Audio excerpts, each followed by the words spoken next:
Hi guys out there in YouTube land, it's your VHS Collector Kyle here with part 2 of my top 12 comic strips. Now just to let you know, I had it all completed, as in it was just going to be a two-parter. Somehow my computer screwed up the second half, which kind of pissed me off. Do you ever have those types of days? Yeah, I know I do, a lot. But so I'm going to do 3 in this video, and then part 3. So there's going to be 3 parts to this. It might be a little bit different than the first part, since I've kind of read up a little bit more on these comics. So I'll have pictures of even the artists, the ones that created these. So let's go ahead and get right down to it. I will also be reading off my paper, just like I did in the first one. Alright, let's get on. Number 7, Marmaduke. Everybody should know who Marmaduke is. If you don't, well, look it up. I'm telling you, you'll like it. I mean, there's a movie that's out with Owen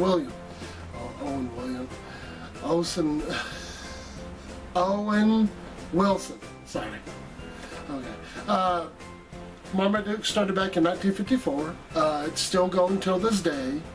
Brad Anderson, who was the guy that created the character of Marmaduke, he kind of based it on his life, which he has a Great Dane, which Marmaduke is.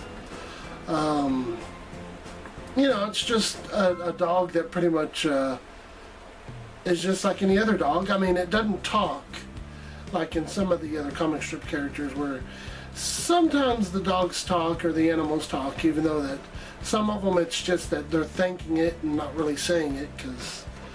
But Marmaduke is just, you know, a big Great Dane, a big lovable dog who thinks he's a lap dog, just like how all big dogs do. Really funny comic strip. I've been reading it ever since, you know, I can remember. Brad Anderson did pass away on August 30th of 2015, which is kind of sad. But his son has took over. Paul Anderson has took over the strip, so to keep the, you know, legacy going, which I think is kind of cool. I've always thought it's neat whenever a certain cartoonist or film star or whatever has, not film star, but pretty much like director in all this.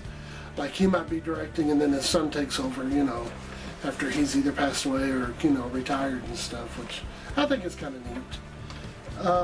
There was a cartoon that came out back in the early 80s called Heathcliff and Marmaduke. Pretty cute little thing. I used to watch the reruns whenever they showed them on Boomerang.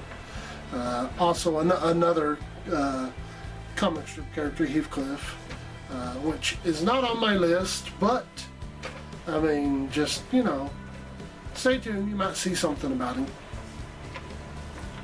There was, like I said, the movie with the voice, or with Owen Wilson doing the voice of Marmaduke. It was okay, it wasn't all that great. I mean, it had its parts. They did throw in a cat character voiced by George Lopez, which, I mean, like I said, I didn't go to theaters to see it.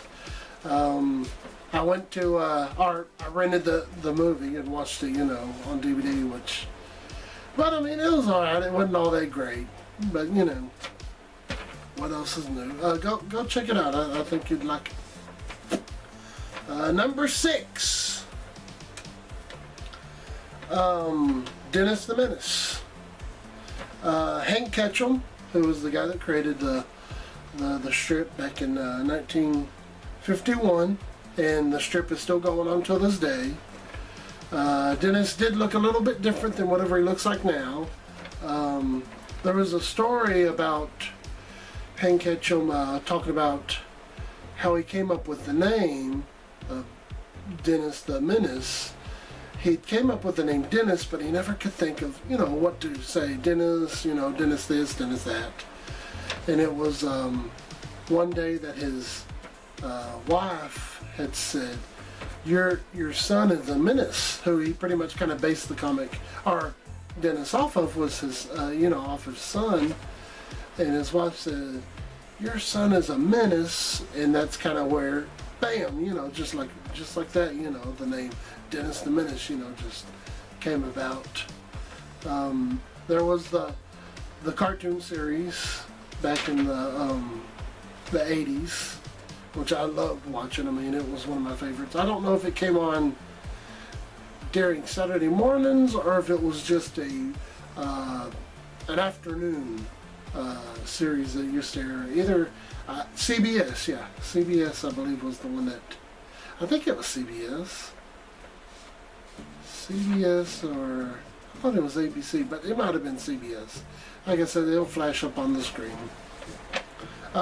After he retired, Hank Ketchum pretty much, he handed the reins off to Ron Fernandel and Marcus Hamilton, which I think is kind of cool. Hamilton, you know, just like the play.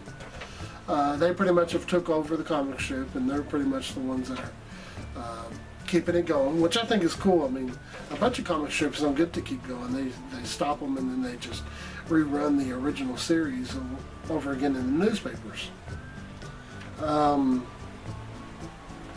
He passed away in 2001, Hank Ketchum did, but I mean, he'd retired before he, you know, before he stopped doing the comic strips. So it's not that he passed away and then they had to find somebody. It was just somebody that he worked with, and he, you know, he pretty much passed the reins on to them to finish. There was the TV series back in the 1960s that came out. The young boy that played Dennis, I can't think of his name. That was another thing I should have, you know, but I'll be flashing the picture of the cast and his name. He was the voice of Bam Bam, like when Bam Bam was a teenager in the Pebbles and Bam Bam cartoon, which I think is kind of cool that he grew up and started doing voices, you know, years later for Hanna-Barbera. And then you had the movie that came out with Walter Matthau and Christopher Lloyd, which was funny. I mean, I love that movie. That was one of my favorite Dennis the Menace movies. There had been some TV specials and movies that came out, you know, years before that one, but that one to me I thought caught the essence of Dennis the Menace. Really cool. You know, you got to go check it out if you haven't seen it. All right, number 5, Marvin.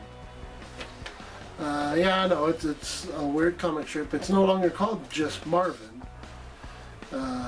It's called Marvin and Family, which started back in 1982 by Tom Armstrong, and it's still going strong, and he's still producing the comic strip, so he's still working on it. The character and everything has changed a little bit.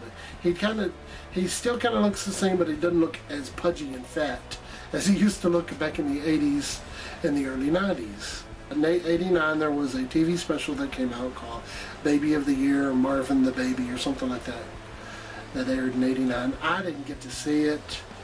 I don't remember watching it, so I would have been at least 8 or 9 years old whenever the special aired on TV.